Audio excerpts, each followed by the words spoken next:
It's hard to drive Good morning. into some of those towns. Yeah. Call to order.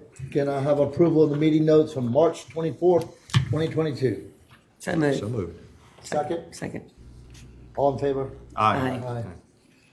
For the general public, we'll hear from the public on any subject. Anyone wishing to speak must sign up and be allowed 2 minutes to speak.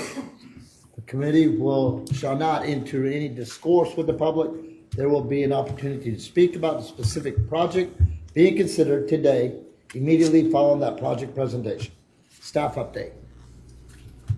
Thank you, Mr. Chairman. As our reminder, as always, the meeting's being streamed live on the county's YouTube channel, and we did notify all interested stakeholders of the meeting taking place. First, we'll take a look at this table, strictly looking at the funding requests and their potential impacts on Greenbelt allocations. We'll start with the rural column. As you all know, there's about $18.8 million in funds on hand. The total request for the rural projects this round is just under $2.8 million. If all of those projects are approved, that would leave a balance of $16 million in rural funds. And as you know, this is the first of 2 cycles for FY23, so that's what would be available for the second cycle. City of North Charleston, they are requesting $4.16 million. If approved, the balance would be reduced to $3.25 million. Town of Folly Beach, is that right? Is it Town of Folly Beach or City of Folly Beach? I don't think they're here yet. City? City. Thought so. They're requesting $385,000. They only have $182,000 on hand right now. So if approved for forward spending, their balance would go into the negative of $202,352. So total for urban, we have $7.1 million funds on hand, $4.5 million requested, and if approved, that would leave just under $2.6 million available for the winter FY23 cycle. And then when you combine rural and urban together, amount remaining, if everything is approved, would be $18.6 million. Now here's some more details on each project. This is a summary, of course, and you're provided this spreadsheet. You should have that up there at your desk. I did want to hit on the totals. Overall, we have 6 projects, 3 rural, 3 urban. All of those are fee simple this time. No conservation easement requests. 2 of those are reimbursement requests, the Botany Bay Heritage Preserve expansion and 1321 Sumner Avenue. If approved, it would result in 623 acres being protected, with about 182 of those being rural and 441 in the urban area. Total Greenbelt funds would be $7.3 million, and the division there is about $2.8 million in rural and $4.5 million again in urban.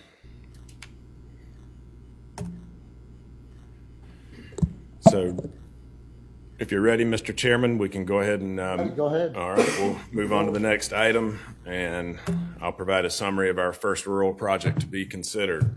That is the Botany Bay Heritage Preserve expansion, and this is located off of Highway 174 in between Botany Bay Road and Eddingsville Beach Road on Edisto Island. As mentioned previously, this is a reimbursement request. It did close on April 15th, 2022. The request is from the Open Space Institute Land Trust. It is a fee simple reimbursement in the rural area for 180 acres, and the request is for $2,027,030, and they're offering a $1.2 million match, which equates to 59%. And I have Patrick Moore and Justin Park here today to provide their presentation from the Open Space Institute. Get you queued up, gentlemen.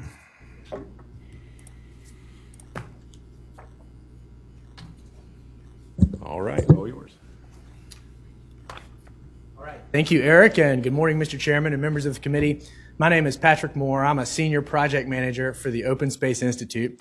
We appreciate y'all having this round of funding and taking the time to review the applications. We think this is one of the best Greenbelt projects we've seen come around recently. This 180 acres is the gateway to the Botany Bay Heritage Preserve, which is the most visited heritage preserve in the South Carolina DNR system and is completely free to everyone, sun up to sundown, every day of the week except Tuesday. As you're coming into the Heritage Preserve, if you're like me, you probably thought this 180 acres was protected because it plays such an integral part to the aesthetic of the oak allée that makes up the entrance to the Heritage Preserve. As Eric covered, we're requesting $2,027,030 from the Greenbelt and matching funds from the State Conservation Bank of $1.2 million. They are actually meeting as we speak, considering that request, and we believe they are going to approve that. The tract is bounded on one side by Botany Bay Road, one side by 174, and one side by Eddingsville Beach Road, which has got the Eddingsville grocery restaurant right there on the corner, and George and Pink's farm stand at the other corner. There are two woods roads, single track roads that cut across the property that could, immediately be used for foot traffic, nature walks, that kind of thing.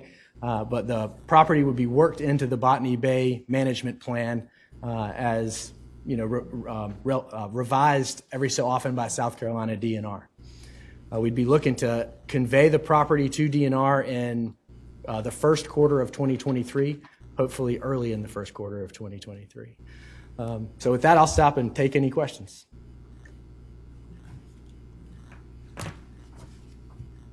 So, yeah, I have one. Yes, So ma'am. Patrick, are there any, this is such a significant preserve and significant land on the Sea Islands and really for the whole Low Country. Are there other properties that are anticipated that might be added or could be added to the Botany Bay Preserve, or is this one of the remaining? So this one, we got word that this was about to go on the market, and that is what motivated us to seek a loan from the Donnelly Foundation. I should have mentioned that they moved very quickly and generously to make that happen, to keep this property off the market. So there are other properties around the Heritage Preserve that are conservation priorities for the agencies and conservationists, but none that I'm aware of that are currently under contract or about to be. So that's how I would say that. Any other questions? Okay. Didn't take the time to click through the pictures, but you can see, I think everybody's familiar with the approach, but you can see exactly where it is and how critical it is to the aesthetic, to the entrance to the park. I think it's great. I just want to say I think it's one of the treasures of South Carolina, and it's great that y'all are enhancing it in this way and could move quickly. So good partnership work on that too. Thank you. Anything from you, Cesar? No, I would just say as our highest scoring or second highest scoring project, I motion for approval. Second. Second? All in favor? Aye. Aye. You have it. Ayes have it. Thank you very much. Next.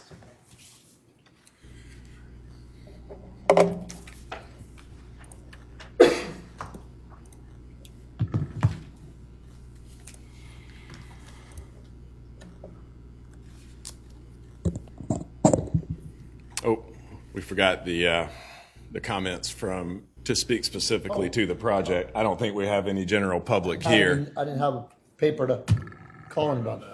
I didn't have the, no. Did anyone sign up? No. Okay, so that answered that. Yep. Okay, next. All right, thank you, Mr. Chairman. Our next project for your consideration is the Church Flats Battery Expansion A.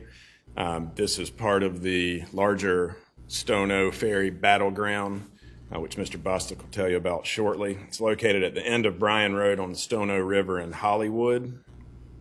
As you can see, there are some other Greenbelt properties as shown in green located nearby. Those are other properties that are preserving the battlefield, as well as Wide Awake Park, which has recently been renamed Serenity Park. But the request is a fee simple rural request for 1.2 acres from the South Carolina Battleground Preservation Trust for $725,000. They're offering a 12% match of $87,505. And now I will turn it over to Mr. Douglas Bostic, CEO of the Battleground Preservation Trust.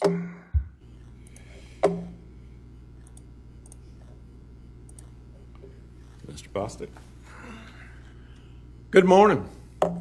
Thank you for the opportunity to present our application. It's been a while since I've had the opportunity to be before the Charleston County Greenbelt, but we're bringing an application for your consideration which adds to 4 other previous Greenbelt applications that we've had in front of you for consideration. The Battleground Trust is like any other land trust in the state, but we have an extremely narrow focus. Our focus is on preserving historic military sites and battlefields all throughout South Carolina in any war. And this particular application has to do with the Revolutionary War, the Battle of Stono Ferry, a battle in June of 1779 after a failed attack on Charleston. A lot of what's guided our work in the Hollywood area is this Hessian map that was drawn at the time of the battle. You can see it illustrates there were 3 redoubts enclosed by an abattis, which is a row of wooden stakes to protect against an infantry attack. And so we were able to geo-reference this map on the modern landscape, and where you see the little inlets and cuts coming off of the Stono into the landscape, that matches up perfectly with the modern landscape. We've also done a number of archaeology studies. We never attempt to preserve land without doing the archaeology to be positive we're on the right site and finding the right battle and what the limits are of the battle. This particular battle in the Revolutionary War was led by General Benjamin Lincoln. He later, unfortunately, was commander in Charleston during the surrender of Charleston in May 1780. But at the time of this attack in 79, he's in Augusta. He moves to Charleston.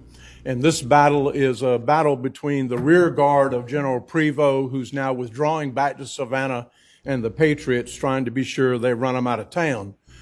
This is a battle map that we've executed. A lot of people think mistakenly that this battlefield is really in the Stono Ferry development and golf course. That's the far northeastern edge of the battle. The battle actually comes all the way down to Bryan Road, which this property in part fronts. And you can see it's all along the side of the Stono River. What forces the Patriots to retire from the battlefield is at the bottom of the map, you see a movement of British troops coming off of Johns Island to reinforce the Stono Ferry site. And when the Patriots saw all the British troops coming off of Johns Island, they knew they'd be outnumbered, and they ended up leaving the battlefield.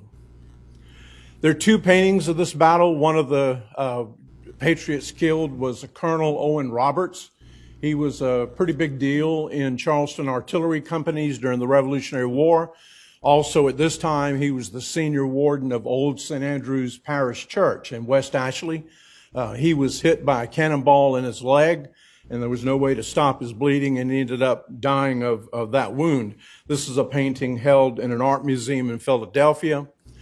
This is a similar painting, a little bit different, well, different artist, a little bit different rendition. This particular painting of the Battle of Stono Ferry is held at the Gibbs Art Gallery. The property that we're attempting to preserve here is the far right flank of the American lines, which was staffed by North Carolina militia, and they were facing German Hessians. And so the archaeology confirms that. Our study of the battlefield, our mapping of the battle all confirms that action. And so we know we're in the right place, and this is the far edge of this battlefield that we're seeking to preserve. As Eric was kind to mention, we have other properties in this area already preserved, as well as Serenity Park. I keep having to rehearse that name to be sure I'm getting it right. So you can see we have 2 small properties up on the northeast side off of Trexler. Then you have Wide Awake or Serenity Park, which is also core battlefield. And then a large piece that we did with the help of the Greenbelt some years ago. And this, in addition, fronts the Stono River and adds to and is contiguous to that larger tract that we've already preserved. All of this is part of what we refer to in South Carolina as the South Carolina Liberty Trail. Our ambition is to preserve and or interpret 80 Revolutionary War battlefields in the state of South Carolina. We've been into this project for 6-7 years now. So far raised and spent about $20 million to that pursuit, but have a long ways to go. The 250th anniversary of the American Revolution, which is the founding story of our country, that's coming up on us. The political events that led to the war, we're already hitting those anniversaries, and actual anniversaries of battles themselves will shortly start occurring. So, as the governor once said to me in a meeting, company's coming, we need to get ready. South Carolina is going to be a big focus in the American Revolution. Congress established the America 250, which is a 250th anniversary commission operating out of Washington. And they've mandated that there'll be 4 grand celebrations in the year 2026 held in the United States. Those will be in Boston, New York, Philadelphia, and Charleston. So we're going to be a big focus of what's happening in the country to commemorate the anniversary of the American Revolution. And the Battle of Stono Ferry is going to be a good addition to this. Our intent is that if we can acquire this last piece, we'll then start clearing out all the other properties that we have there and establish a master plan to interpret all the parks seamlessly for the entire battle. Thank you. Any questions? Yeah. Doug, this is great. I'm always excited because it happens in South Carolina a lot that we have wonderful historic sites that also are open space too, and they tend naturally to go hand in hand. So it's an easy double benefit, for a Greenbelt property to meet both of those goals. So that's exciting on that because it does have high connectivity to the water. I'm looking at the application. It looks like there's a dock that needs repair. It does. Can you talk a little bit about that, your timing of how that would be repaired, how that fits in with your other water access, and the long-term plan for that? Yeah, this will be the 3rd dock that'll be open to the public in this immediate area. One is at Serenity Park. Another is at a property we already own, thanks to the Greenbelt program north of these sites. And this would be the 3rd. The dock was damaged in a hurricane a handful of years ago and never repaired by the property owner. So it's going to need some $40,000 or so in repairs. We've already had a bid from a contractor. We'll solicit other bids, and our intent is to do that work in the spring of 23. So on that front, given kind of the timetable you've just kind of laid out generally for the interpretation of the broader site, when do you think public access will be available? Well, our intent would be to open public access to this property as soon as we repair the dock so that it's safe. And the interpretation then would happen across spring and summer of 23. And so we're anticipating opening all the properties together as an interpretive park by late summer, early fall of 23. Right. And we already have funds together ready to do that interpretation. Okay. Right. Another question is about the match, because this is a great project in many ways. I think the concerning part is the low match number, and we always like to see a little bit higher on that, and I would like to ask you about that, opportunities for that as you explore them, et cetera. We did. We looked at a federal program that we make use of frequently. Unfortunately, on the federal grant program, which is administered through the National Park Service, they, many years ago, drew the boundaries for what they considered to be the most significant battlefields in the country. Stono Ferry is one of those battlefields. Unfortunately, the contractor that the Park Service later accepted without good study, the Park Service boundary is in Rantolls, not in Hollywood. They're a mile away from the actual battlefield, or a little more than a mile. And so, unfortunately, it just doesn't qualify for that federal match.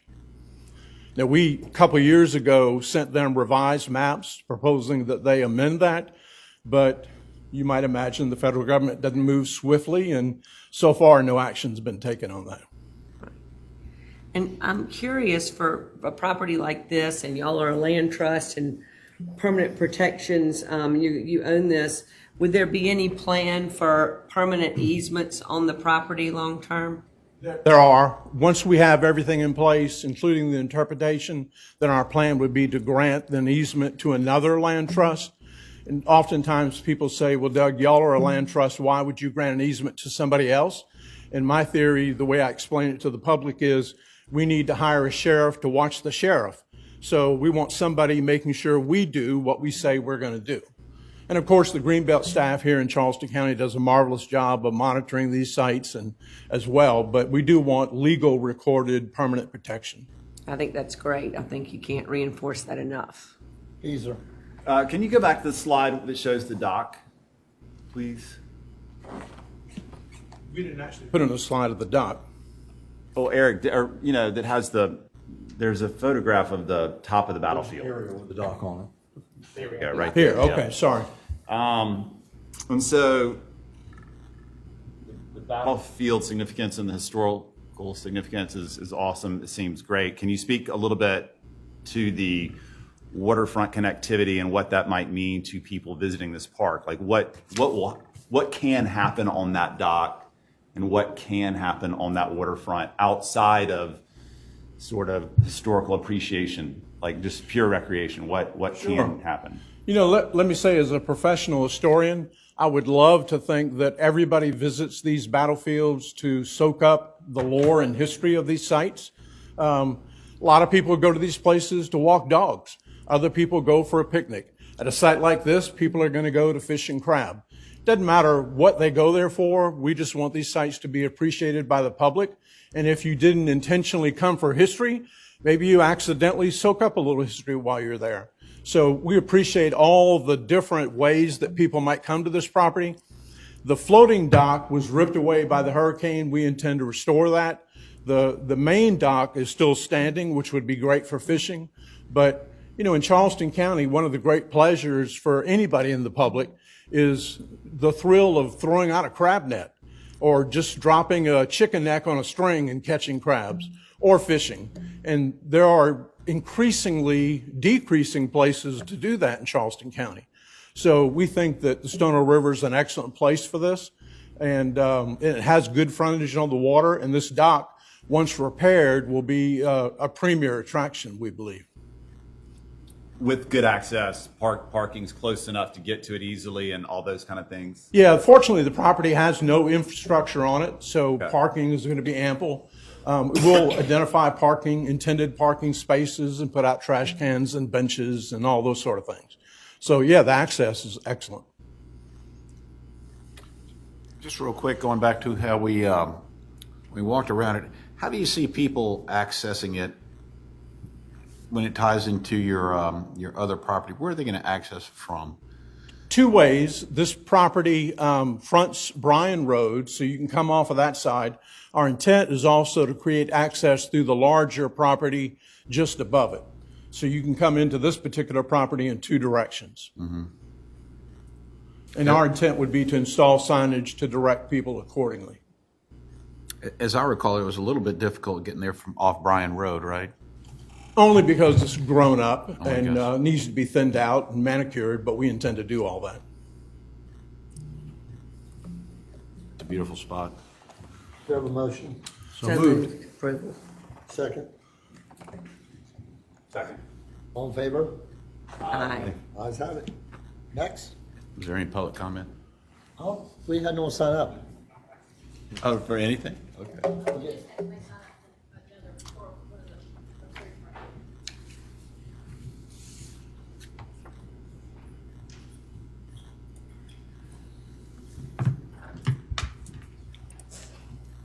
Thank you.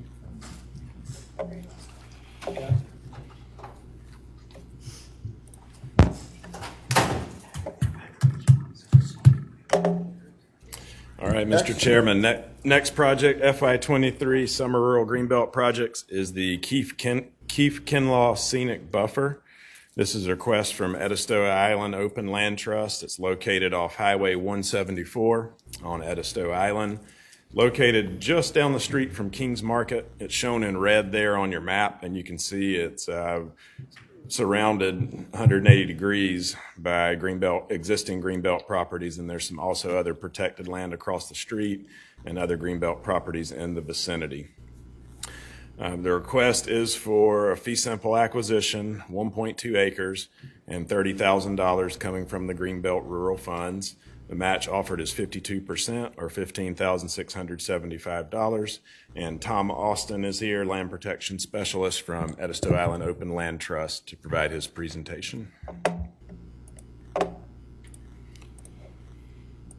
Tom? Thank you, Eric, and thank you all for providing us the opportunity to apply. So this parcel is 1.2 acres, just one single parcel. It's an elongated shape with approximately 420 foot of frontage along the Edisto Island National Scenic Byway.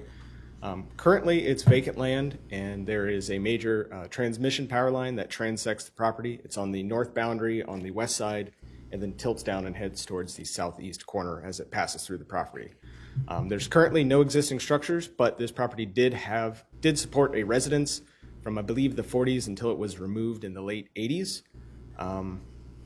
Current land cover is mesic, mixed hardwood, pine forest, as well as some ephemeral wetlands on the eastern portion of the property.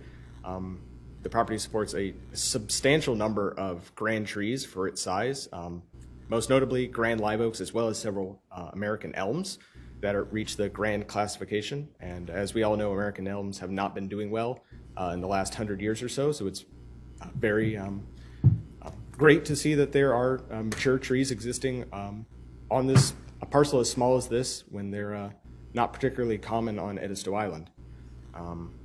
This property is also a major drainage connection for the vegetable fields at Kings Market to the west, as well as the wetlands at Cedar Hall to the north. And it has an existing curb cut from Highway 174 for the prior residents. The main conservation values that we see in this property are passive public benefit, primarily the scenic view shed. This property supports half of a live oak alley leading from Kings Market towards the first gas station on the island. Additionally, this property is developable, but only in the southwestern corner, and any development that would take place on this property would be prominently visible from the scenic byway from anyone coming onto the island. It could support a mobile home, a septic drain field, and outbuildings. There's about a 50-foot wide strip outside of the easements and buffers and setbacks along that southwestern corner where the pre-existing house used to be. This property has great capacity for flood mitigation. Again, it's at a confluence between a major drainage canal, agricultural drainage ditches, and it also has the capacity for marsh migration space because the drainage canal that it drains into on the Kinlaw easement to the south is actually fairly low, so this property does have the capacity to convert into marsh in the distant future. This property also has fantastic connectivity with the adjacent 3 conservation easements. I think the next, as you can see here, it is surrounded on 270 degrees on 3.5 sides by existing conservation easements. The Edisto Island Open Land Trust's Cedar Hall Farm easement to the north, as well as the 2 successful Greenbelt projects, the Keefe Farm easement and Low Country's Kinlaw easement to the west and east, respectively. It's also connected to, I believe, another 6 conservation easements terrestrially just heading to the west, the Polk Farm easement, the 2 Gun Bluff easements, as well as Creek Farm and the 2 Indigo Farm easements. And this property also does have the passive benefit of buffering the active commercial farm for Kings Market and helps protect that agricultural capacity and the continued agricultural uses. As far as the details of the transaction go, we have a contract price for $42,225. The property appraised for $41,000. And so our contract price is the appraised value plus the current landowner's closing costs. This property was acquired by a major donor of ours to hold in the interim while EIOLT attempted to raise funds to see if we could purchase this property directly from them.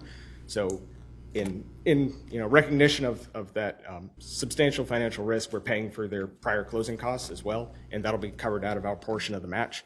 Additionally, we're paying all the due diligence costs. We anticipate that to be approximately $3,500. We've so far already paid for the phase 1 and the appraisal.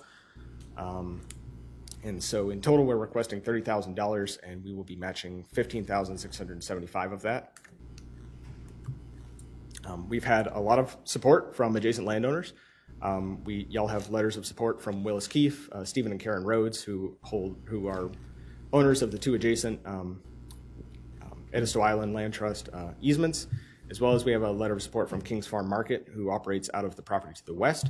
Additionally, we've received support from Knox Kinlaw, the owner of the Kinlaw easement, but he did not get a letter of support in time for us to submit. We've also received support from the Edisto Island Preservation Alliance, who manages the National Scenic Byway.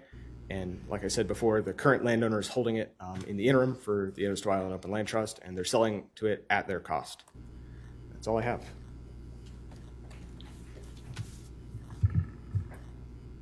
Any comments? Go ahead. No, go ahead, Elizabeth has one. No, you have something first? No, go ahead. Okay. I'll follow up. No, I think we've seen this, and you might be able to speak to this a little bit, Tom, that some of these projects on Edisto tend to score a little lower for these smaller size and for various reasons, but I would call them a low score or high value. It looks like from the connectivity, the context, and the whole overall conservation goal of multiple projects, this is a key in-holding almost project for that. And so is there anything you'd like to speak to about that? As far as the score, I think primarily the reason why we don't score higher is because of the lack of public access that we have in there. But considering how this property is situated surrounding 3 other private properties and its size and the existing transmission line, we don't feel it's appropriate to promise public access at this point on the front end. We might have the ability to incorporate that in the future.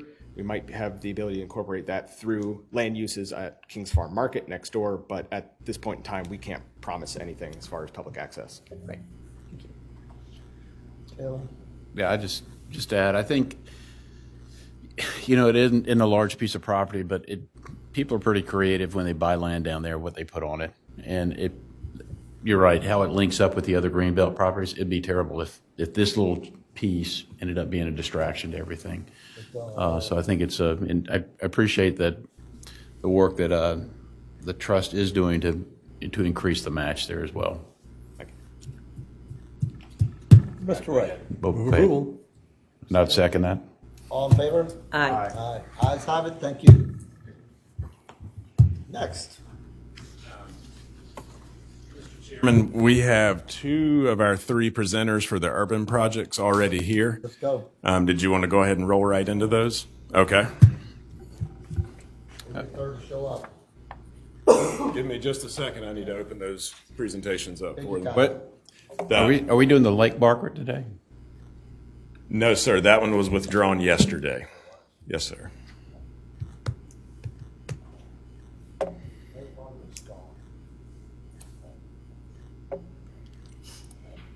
Was it because the project wasn't ready, or did it go somewhere else?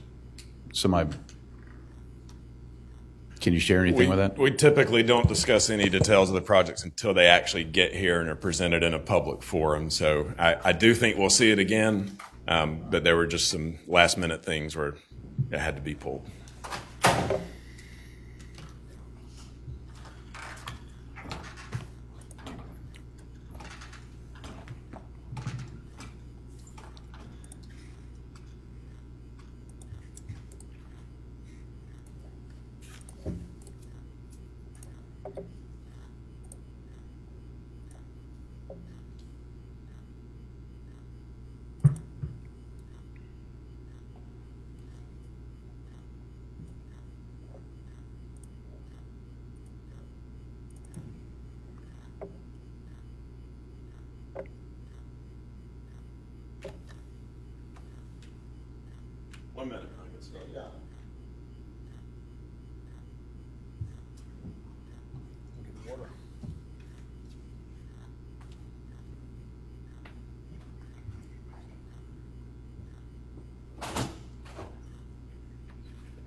Ready, yes, sir.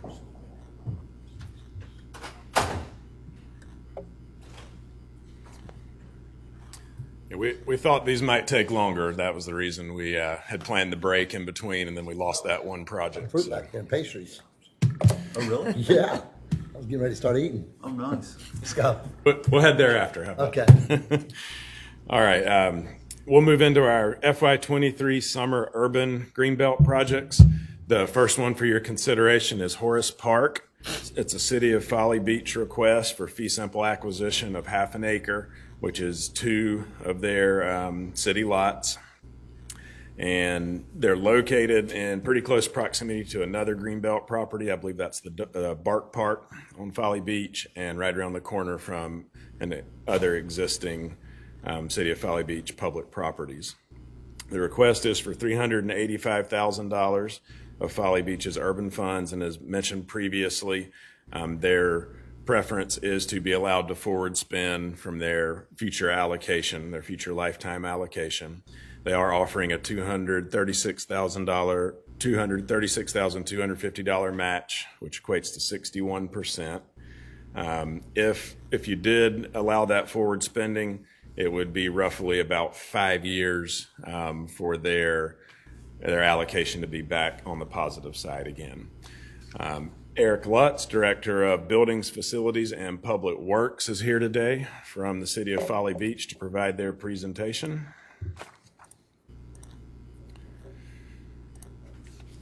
And I'll turn it over to Mr. Lutz.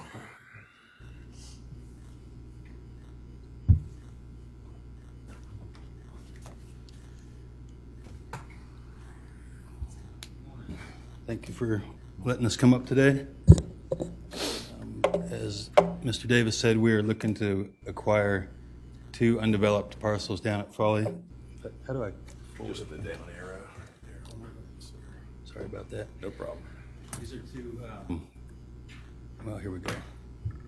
We want to acquire 2 residential parcels that are currently, we feel, predominantly wetlands with a little bit of high ground, and we are hoping to acquire them to put them into conservancy and transition them over time into another passive park on Folly Beach.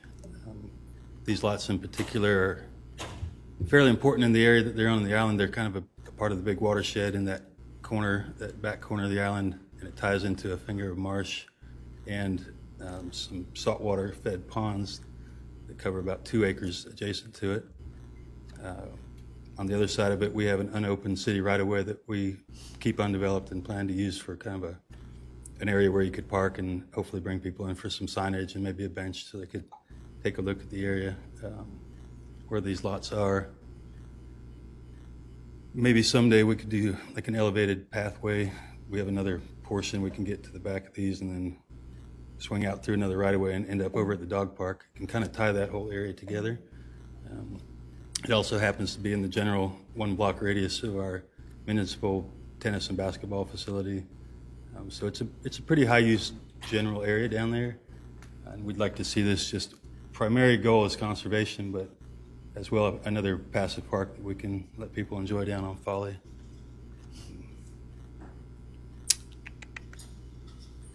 I think some of the committees have seen other examples of parks we have on the beach. We're trying to basically replicate that.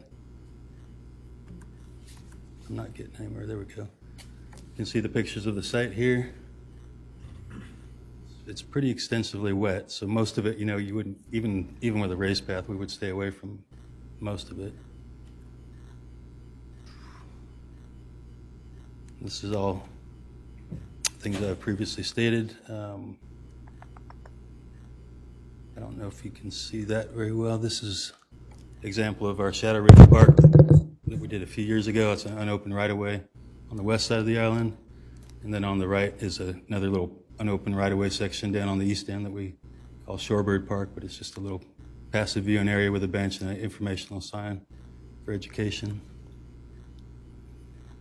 You can see this project is in line with our strategic plan and our long-range goals for Folly.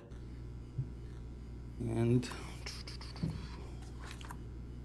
oops, guess that was it. Do you have any specific questions I can answer? Yeah, I do. Did you ever get any critical line surveys done? Yes, sir. We did. Do you have a copy of it? We do. I don't have it with me Okay. today, but Caesar? You showed a park that has a bench and some signage and stuff. Do you consider that a passive park? yes, sir. We call this one here on the right. Well, we consider them both passive parks. Okay. So they do have access and places to enjoy it, and you see a similar application. That's kind of the concept that we have, and we want to work with a local landscape architect to try and develop something with our park committee. Plus these lots on the river, correct? They back up to the marsh and then to the river. Right, they have river views. It's a pretty neat property, actually. So can you talk a little bit about y'all's long-range plan for parks on Folly Beach and kind of how this fits in, even if there's a map that shows where you might want them with all the existing development? We do not have a map. That is something our park and rec committee is working on. But this is in line. We're trying to obtain as much property as we can on the island, transition to parks, mostly because of the influence of stormwater. It gives us a lot of retention areas. That's generally what we're looking for is areas that are, Mm-hmm. Any other questions? So I have a question, and this might be for Eric, about the forward spending. And you've given the payback period, and kind of I realize y'all would be willing to seek bridge funding if that was needed. I'm just curious how this squares with what we've passed and what's needed here. Yep. So the recommendation you all made last week, this would not be eligible for that forward spending, but I would remind you that council hasn't received that recommendation yet, so that's not official policy. Certainly it's something that we've been talking a lot about. And Aaron Pope, the city administrator, couldn't be here today. He did say their preference is to be allowed to forward spend.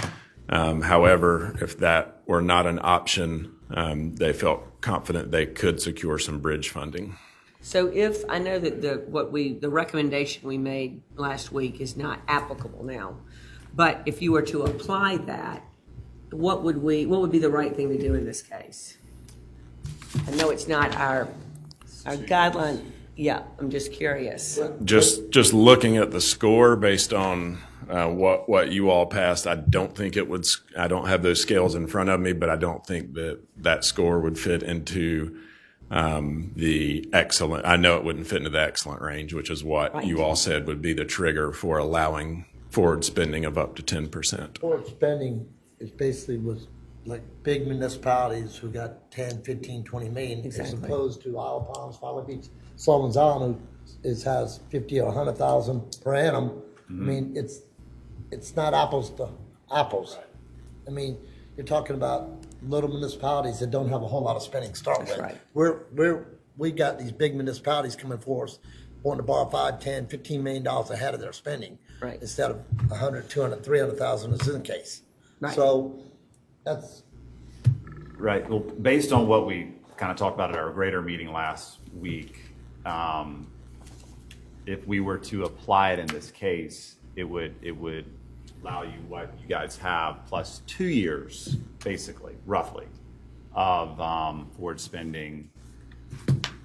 It seems like you're asking for roughly 5 years worth of forward spending. Do you think you could find that the balance if we could see clear to recommend approval for complying with what we basically decided almost unanimously last week? Do you think you could find the balance? We do. I actually spoke with our finance director this morning, and it's preferable to do it in one package if possible for a lot of different reasons to close it out. But we could definitely find a way to fund it if we have to. And just for clarification, we would, if that were the route that you chose to provide your own bridge funding, then we would be paying them each year until that bridge funding's recovered, and that would take about 5 years. as each year's allocation rolled in, we would send that over. But Eric, wouldn't their match go up? In this scenario I just described, their match would essentially go up, right? It would not, because that bridge funding would be paid back to them. So you would award them the full amount that they're requesting. You have the option of either recommending that they are allowed to forward spend, or they're allowed to provide their own bridge funding, and then we would pay them back for that bridge funding over the next 5 years. I don't think they're offering additional match. When was the last time Folly Beach put in a project in Greenbelt Park? I believe it was we did the dog park in 2013, I think, and then we did ADA access. We had an ADA access probably in 16-ish, I think. That was the last piece we got. I think so. That sounds about right. It is fairly rare that these beach communities are applying for actual land acquisition these days. Typically, they're requesting funding for those minor improvements only. Boardwalks and public access and things that benefits the whole community. Mr. Chairman, I recommend approval. Second? I'll second. All in favor? Aye. Aye. I do think, since we've got a chair here, we ought to bring this up to the big GAB to make sure we understand the impact of what we did pass on smaller communities like the beach communities.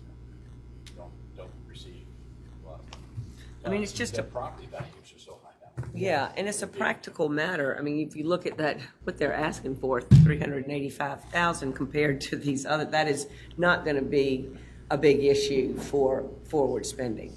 Is impacting in other funds, Well, so particularly saying right now. Some So, get 5-10 million ahead. Yeah, So just for clarification, you're recommending approval under the current policy Yes. to allow them to forward spend? yes. Yes. Okay. Thank you. Thank you. Thank you all. Barbershop, next.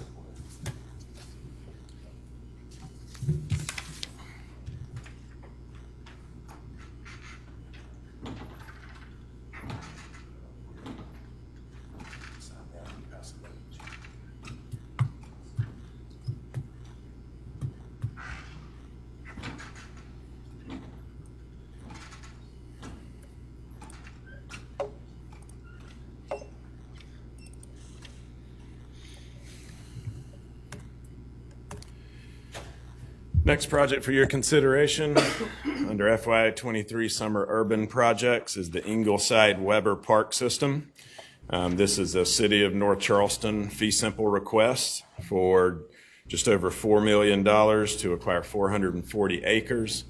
You can see I borrowed their map there because it's mostly pieces of parcels and not whole parcels, so it would have been very difficult for me to create this map.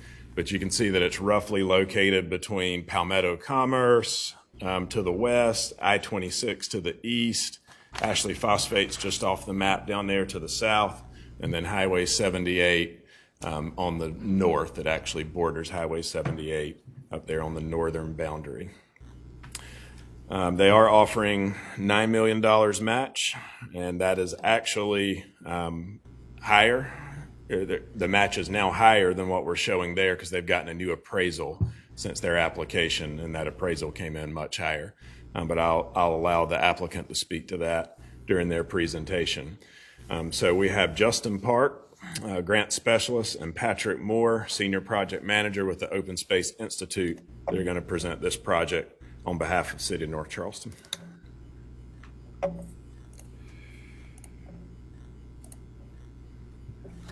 Gentlemen. Oh, also, didn't see Shannon Brady had walked in. She's here as well and will be participating in the presentation. Good morning, everyone. My name is Patrick Moore again from the Open Space Institute, and Shannon Brady from the City of North Charleston. It's our pleasure this morning to bring to you one of the most exciting urban parks projects in the eastern United States. We're hoping you'll agree with us by the end of this presentation. You're being asked to contribute $4 million to a project that is rapidly changing and the budget is rapidly increasing, but it represents an opportunity for urban open space and connectivity that can only be described as once in a generation. So I think it'll help to get straight to the maps. This is 440 acres of what was a much larger Ingleside Plantation historically. Pieces and parts of it have been sold off or will be sold off, and this represents what will be the new Central Park of North Charleston. It is about half the size at 440 acres of the actual Central Park, but is surrounded by every type of demographic when it comes to housing, and increasingly every type of economic activity and job center. You all know where this is in the Tri-County area. It is geographically the center of the world, population-wise and economic development-wise, and is one of the last tracts of this size left in the area. It is about 90 acres of uplands, and the rest is wetlands. And so, I don't know if you can see my, no, you can't, can you? So the orange entrance road is the Ingleside Plantation historic entrance road on the bottom of the map, the southeast corner of the map. Thank you so much. That is very useful. So this is the main entrance road. This is the tree-lined LA with the old gates to the plantation that you may have driven by or seen from the road. If you weren't able to attend the site visit and would like to get out there, there is a full-time on-site property manager who can arrange for that, and it is worth getting out there. The minute you turn down this road, you feel like you're 100 miles from where you actually are. And when you emerge here, it is just a large open field with, hundreds of year-old oak trees surrounding it. This is an impoundment that was built in 1740 with a home, and this is a dike that separates this impoundment from historic rice fields. And that would probably be the first and most used portion of the park. This is another map view. What's the acreage of that, Patrick? That portion? That upland portion, I want to say, is 45 acres, but we actually have that exact number. I just don't know Okay, it that's close enough. off the top of my head. And we've got some really good pictures of what that looks like on the ground here in just a second.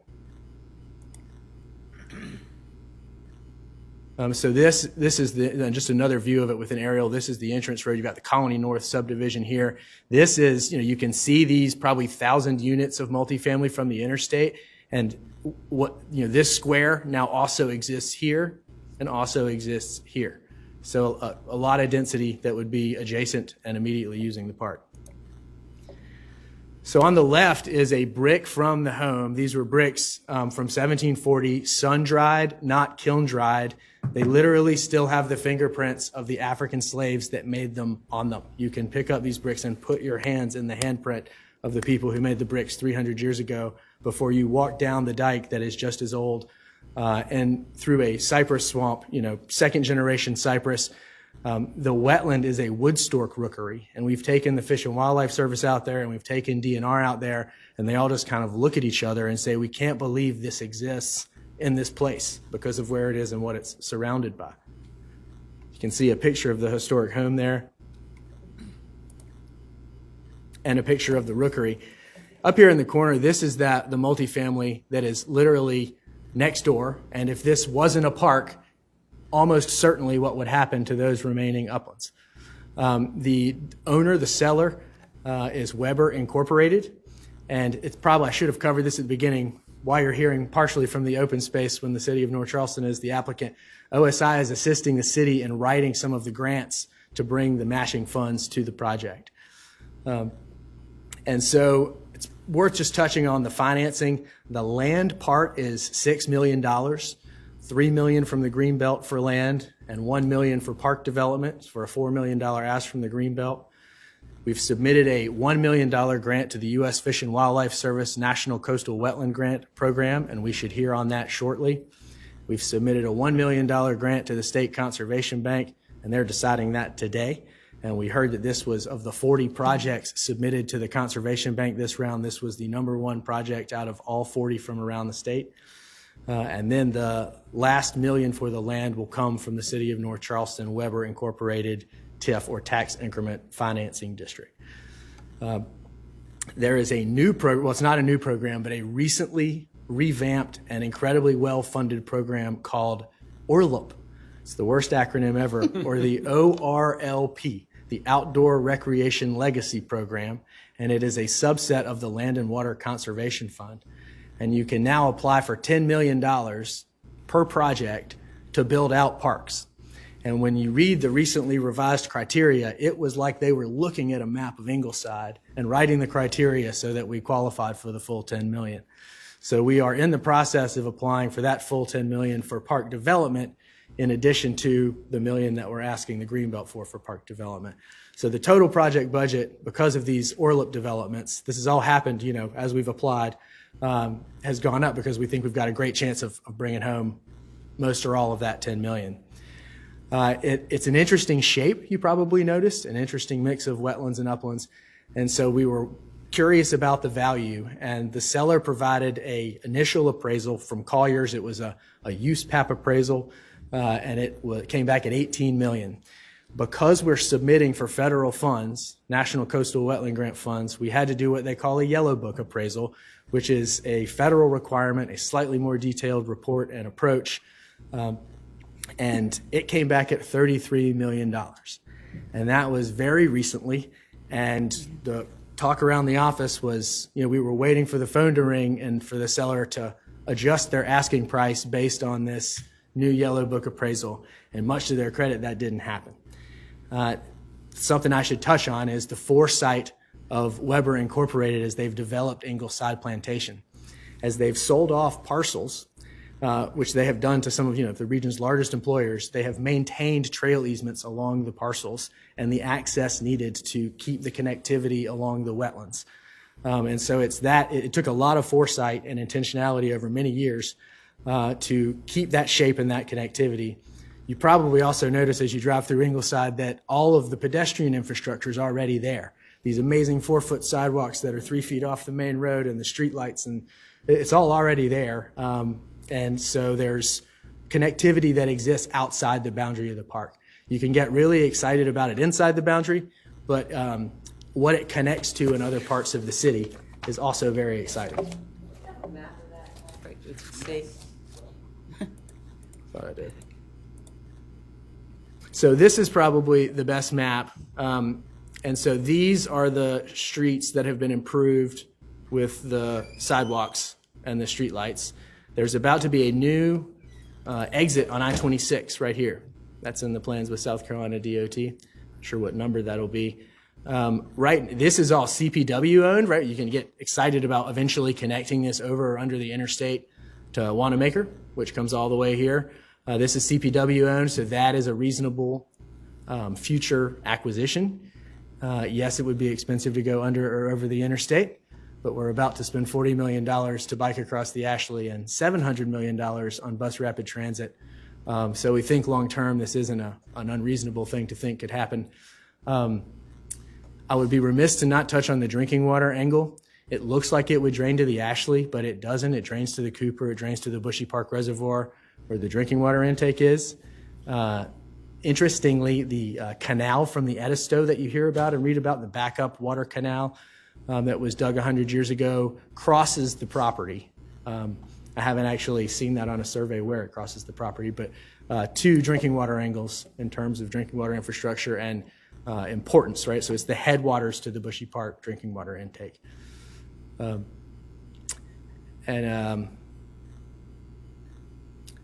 believe I'm ready for questions. I know that was a lot.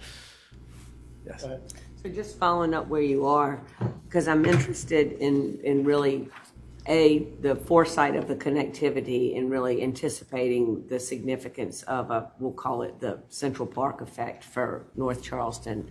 Can you show, I'm imagining that all of the undeveloped green there, this is pretty much around all of the park boundary, is going to be one day built out, developed.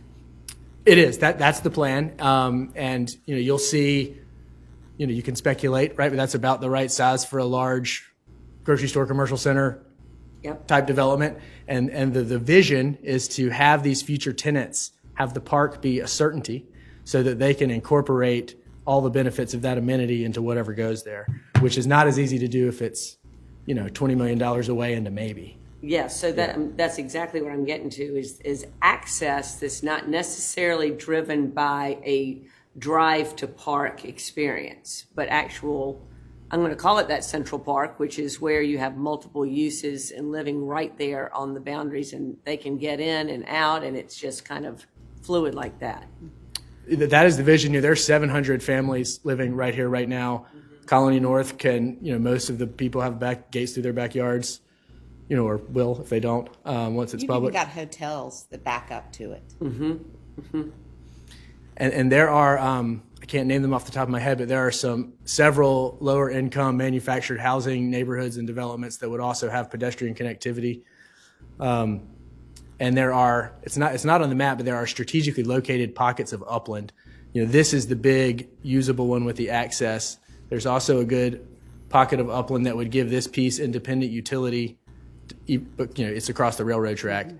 And then there's another great parking and access area on the north end here, and another here. And those are actually shown on your other map there. Thank you. Right next to where I'm talking. The orange areas are the strategically located uplands. So on that master plan for the park itself, can you talk about the different types of uses in there that you anticipate? So the master planning process is the next step, and will be going on. So timing-wise, it's envisioned that the fee will transfer to the city of North Charleston in the summer of 2023 as the Coastal Wetlands Grant funding shows up. And so in that intervening time would be the master planning process. The dotted line here is an initial run at a trail system around the edge, and it's draft and conceptual and subject to all sorts of public input. But it's by my math 21 miles of trail, right? So you'll be able to go almost jog a marathon within the boundaries of the park, and so hopefully by the time the fee transfers, we'll have a master plan in hand and most of the ORLIP money on the way, so that we're building this thing in 2024 and not 2034. Well, do you anticipate from your plan, I know you don't have the master plan, but one of the issues we need to look at is long-term appropriate uses. And is this primarily passive? Is it trails? Is it going to have a more active component? Are you thinking about events and amphitheaters? Are you thinking, these are the kind of things we'd like to understand up front. Right. And so I would have to defer to the city and the master planning process. Practically speaking, there are only certain things you can do on the smaller high ground that are probably going to be access related. And if you were going to, do something larger, it would be here. And, you would not want to ruin the feel of that place. And that'd be something the master plan would address. So, that's one of the things that from a Greenbelt approval process that we would want to make sure we have some clarity on. So that if we approve this and with the understanding that the grant agreement is going to say primarily passive recreational use, that we understand what that means. Yes. Now, Shannon, if you want to. I think you're mainly talking about trails. Yeah. And you may see, of course, some kayaking. Because of the limited open space, you may have some larger recreational fields, but you're not going to have the lit recreational fields that you do typically at your community park. What's neat about this is the fact that you're going above a lot of swamp area. So you're going to have not only for walkers, but you may have some access points for the kayaks, those kind of things. But I don't think the city's anticipating anything like the big bright lights of a soccer field happening. I mean, you may get sort of a passive soccer field that people play, pickup games, but I don't think you're talking about any kind of event space similar to Riverfront Park, anything like that at all. Of course, I love seeing this whole thing. What is the big dark green space southwest of the property? Is that anything protected? Kind of. Wait, southwest right here? Right there. Yep. Go down a little bit more. Well, that blob right there. Yeah. What is that? What is all that? That's wetlands. And that's wetlands, isn't that near Pepper? Collins. Yeah, Collins near Pepper Hill? Yeah. That's the back of Windsor Hill. Windsor Hill, yeah. Unprotected. It's mainly farmland. It's just wetlands. Okay. Collins family owns it. Are there any other, I guess it's more just out of curiosity, are there more targets for you guys in this area, or This right now is just with Weber. It's not with other property owners. So this is mainly the Weber track area. It's not going into other property owners. I think Collins, possibly in the long term, but I don't think that's anything we'd be willing to talk about today. Yeah, of course, okay. Right. It's great to me. Just wanted to add a couple of things on behalf of the city, since I've been fairly involved in this and that. And I add a couple things on the Shannon. A lot of that area is what's affectionately called Blue House Swamp, and it goes out through the Goose Creek Reservoir. It's really kind of interesting. So it always maintains water in it, and we've had a lot of flooding issues around the backside of Pepper Hill and things like that. So I think, as we get this first piece in place, I think we'll probably go back and start looking at trying to get our hands on some of the other stuff to make sure, because we had a developer that had a big piece of property on Palmetto Commons Park that just tried to fill some of the wetlands, and the city actually went and objected to the fill permit because it would start filling in more wetlands that were already having enough flooding issues in. So, that's a whole separate component is trying to deal with stormwater things and that kind of stuff, because people don't realize how big this drainage basin is as it comes back through. And when you go across the interstate and you look down in there, it's truly a swamp. You can kayak in there and canoe in there, and we've always thought about the Great Swamp Sanctuary down in Walterboro, what they did there and how you can attune those kind of things.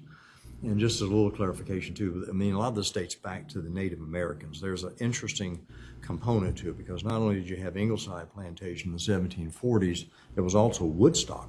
We had our own Woodstock. I think people realize there was a Woodstock plantation that's up along the Norfolk Southern Rail Line, which was the first rail line in the country. It went to Branchville. So all of this has tremendous historical significance. There's an African-American cemetery on the site. There's other components to that. And so, kind of looking at, addressing what activity things. I do think there'd be some sort of a shelter built that can be an interpretive center, restrooms, park office, things like that, just to augment what's happening in there to be able to tell the story. Because when you start going out on these trails, you're going to be potentially out there for a while. And then trying to figure out those connectivity points back to Ingleside Plantation or Ingleside Drive up on the north end up towards 78 and things of that nature. So I think it's got a lot of, and then I agree with Patrick, we've got to figure out how to get across and get behind Wanamaker Park and then on to the Goose Creek Reservoir and on out to the Cooper River. So if you drive up 26 even today and you look off to, if you were traveling to Columbia to your north, you can actually start to see some of the swamp. At first you would think, oh, you never would have really noticed, but now that you draw attention to it, look off to the left and you will see a lot of what you stereotypically think of something down in the Ace Basin, the typical swamp look with the down cypress, et cetera. And that's all along that side of 26. And that's important to maintain that. So when we do have these large storms, water's got a place to run to. But that does exist right there. Does this, it seems probably a little too far away, but does it have any potential connectivity to the good work you're doing along Philbin Creek, or is that just too far? You're a long way away. That's a long way away, Yeah. right? Okay. But you could go up to Wanamaker though, and then you could get, I've seen some creative things. People talked about Wanamaker going north and south. So you maybe could end up something tying back into Berkeley County or even, but Wanamaker from Ingleside is not that far by the way the crow flies.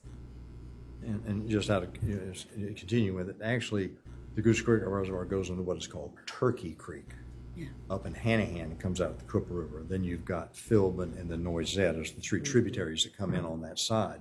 Gotcha. But if you look at what Charleston County is doing with the bus rapid transit and all the improvements along Rivers Avenue with hiker-biker trails and all that kind of stuff, goes right past this. Mm-hmm. And we'll make that bend on 78 and end up at the fairgrounds. So you start thinking about potential connectivity. You'll have all that all the way down Rivers Avenue as we continue with Noisette and hopefully eventually Philbin when they start doing the 526 expansion. So a lot of sort of long range planning is going to be a while coming. And I don't know if you remember if you look at that top, the one that's right there at 78, that very top parcel, a lot of times when we have those massive storms come in, that is the area that of course floods straight over 78 and there's no way across either way. So that's important that stay undeveloped, maybe some surface parking with not a lot of course concrete, but you definitely don't want to see that get filled in and built upon anything because that's just gonna. And who owns that? Side.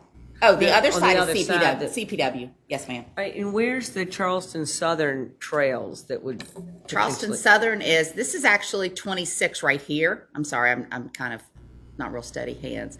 So this would be actually 78.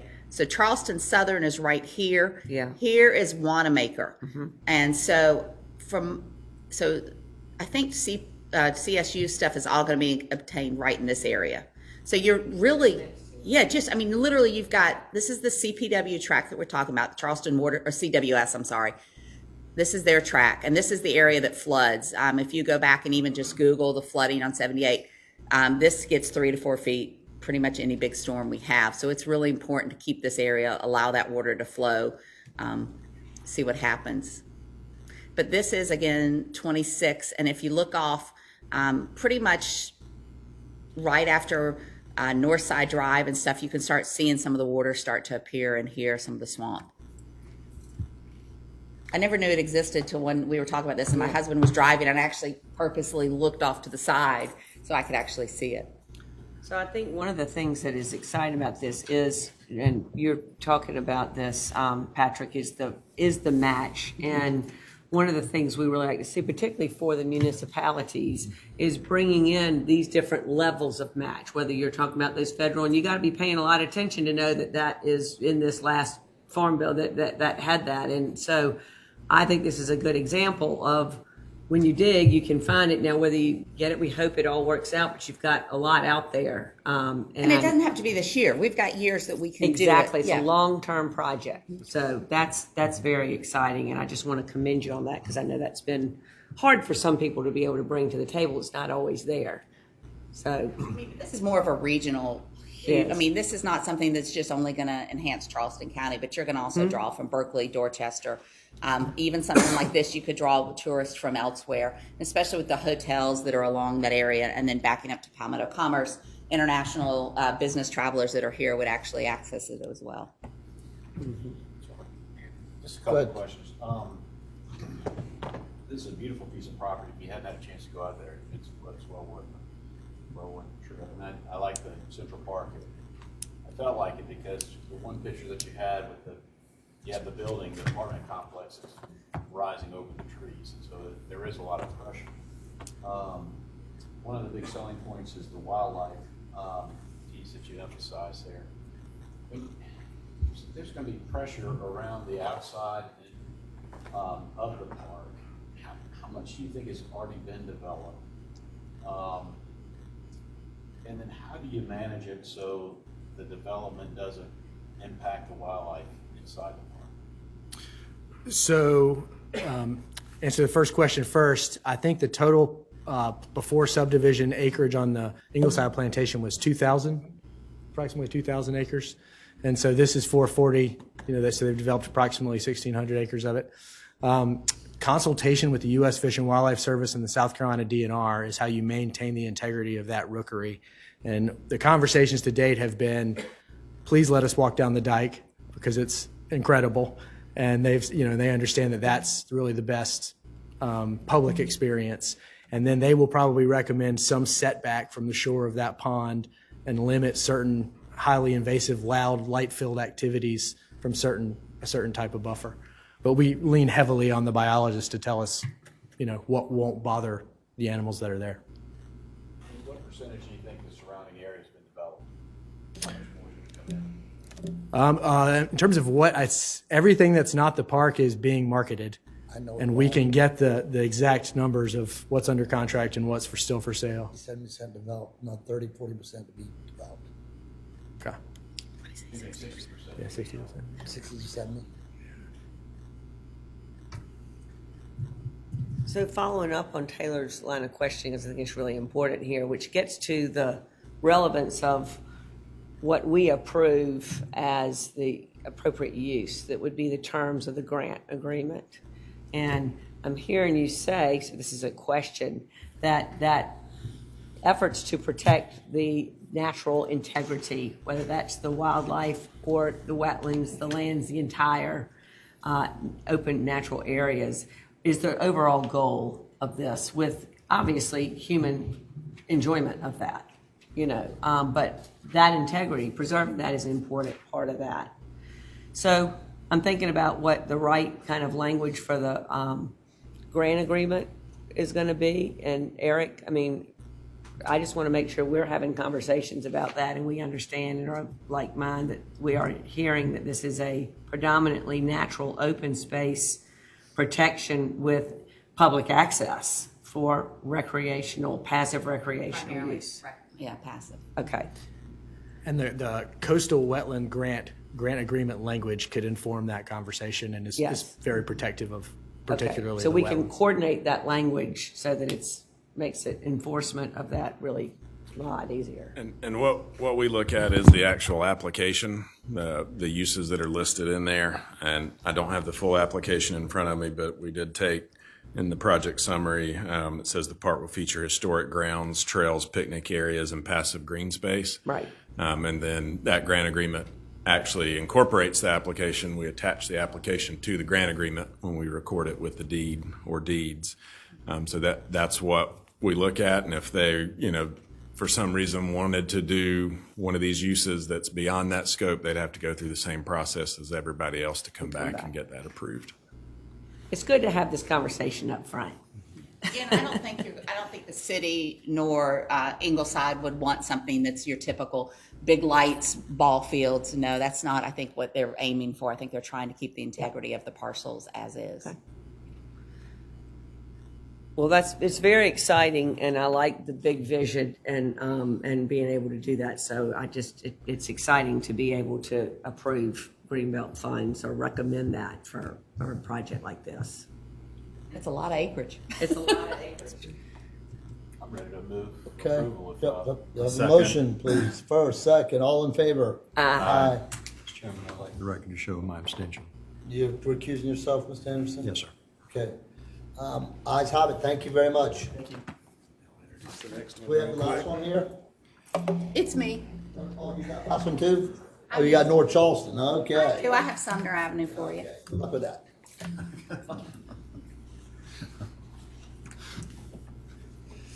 We should have come up with Sumner first and then this.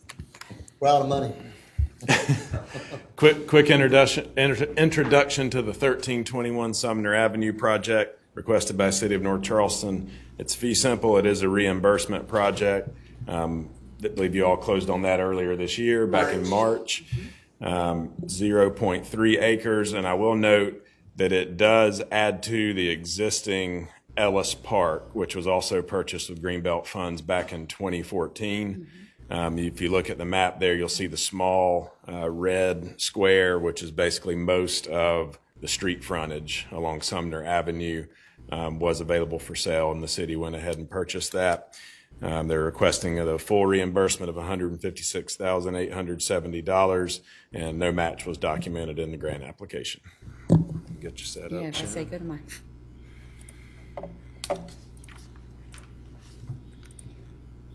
Thank you. You're welcome.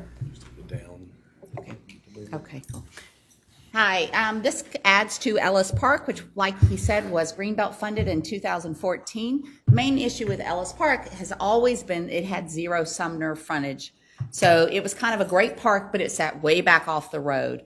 This is in Charleston Farms, a predominantly owner-occupied neighborhood. And as we sit here, even today, more and more homes are being demolished and new housing stock is being put in. This is a very active park. When we actually visited it, it was quiet, but you could go by any day after school and see lots of kids out there. It's kind of a nice setback a little bit, but our concern has always been if a house was built in the front, you would never see this property. This was actually owned by a family trust, and the family trust, we kept in contact with them since 2014. We tried to buy this initially when we actually developed Ellis Park and make this initially part of the entire park. They weren't interested. Family members have since moved away and passed away, and they finally were interested in selling it. It did not actually go up for sale. We actually had an appraisal done. It was for $150,000. We made them an offer about this time last year and got it closed. There were some trust issues, got those all figured out, closed it in March. And property has 3 large trees on the right-hand side, and it abuts a huge oak right there on the left. There is 2 letters of support, one from the Charleston Farms Neighborhood Association and then one from the adjacent Christ Temple Church. Charleston Farms Neighborhood really likes this park. They have a community center that's kind of down on the other side of the neighborhood. This is more towards the Remount side. of the neighborhood, or the North Rhett. This is really the only open play space that kids can go to without kind of being hidden and seen. This area of Charleston Farms is actually the highest growth area. We've got new homes going in across the street, both on the right and the left. You can see from the picture, this is that little bitty, let's see if I can get to where Eric put his little clicker. I got it? Yeah, there it is. So it's just like I said, it's that little bitty square right there on the top. If you've actually been out there right now, when you actually drive down the road into the park now, the road is the only thing that took you, but you could easily have been blocked by if a house was actually put in there. When you're looking from the road, this is where the park looks like. It's way back there. This would have been a single family home. This is the large oak tree that's actually on the current park, and you can see some of the trees off to the left-hand side. This is Christ Temple Church. This is the access road, which is actually on the city property, Ellis Park, already. But again, this is where a house could have been. This is to the right. These trees are on part of our property. There's one that's kind of shared over there. Again, this would have been the side of the house, but again, Ellis Park sits right back there. And we closed back in March, and we have waited. The city has not, Recreation has not moved up the sign and done anything else. They're not going to plan on, they may put some additional play structures in, no kind of real other development.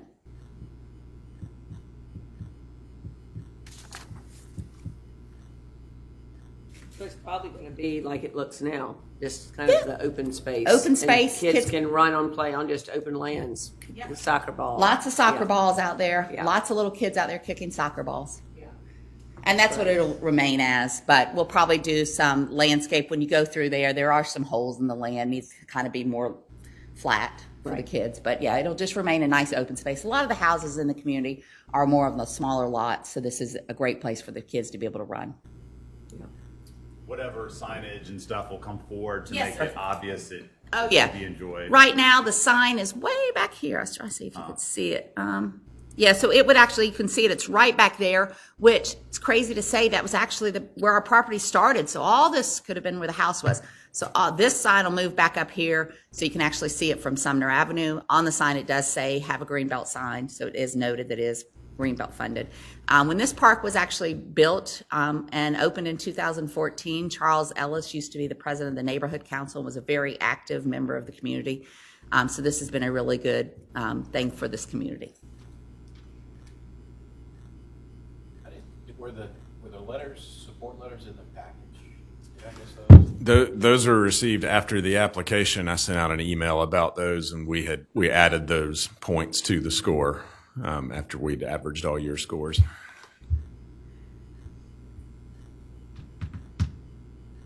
Well, this one to me is similar to, in a very different way than the Edisto smaller ones. It's going to have a pretty low score just by the numbers, but it seems to have a high value in that it does, in what its role is to expand that park and keep it. It's probably de facto being used as it will be used now because kids go to an open space to kick a ball. So, right. Yeah, that was our fear, that they were going to put a house in there, and then again, that park would just be cut off, kind of in no man's land. Yeah. Yeah. Any other comments? Do you have a motion? So moved. Second? Second. All in favor? Aye. Aye. It passed. And Mr. Chairman, let the record reflect that I abstained. Yes, sir. Done? Hang on. As a reminder, your recommendations will go to the full GAB on October 12th, Okay. which is the second Wednesday of the month, in about 3 weeks, I believe. Okay. That's all I have. Next meeting's 2BD. Yes, sir. 2BD. Okay. Thank you. We're done. Finance. Thank you for recusing yourself. I know you agree with that, but it's nice to have that not be an issue. It's a great project. I just want to commend you on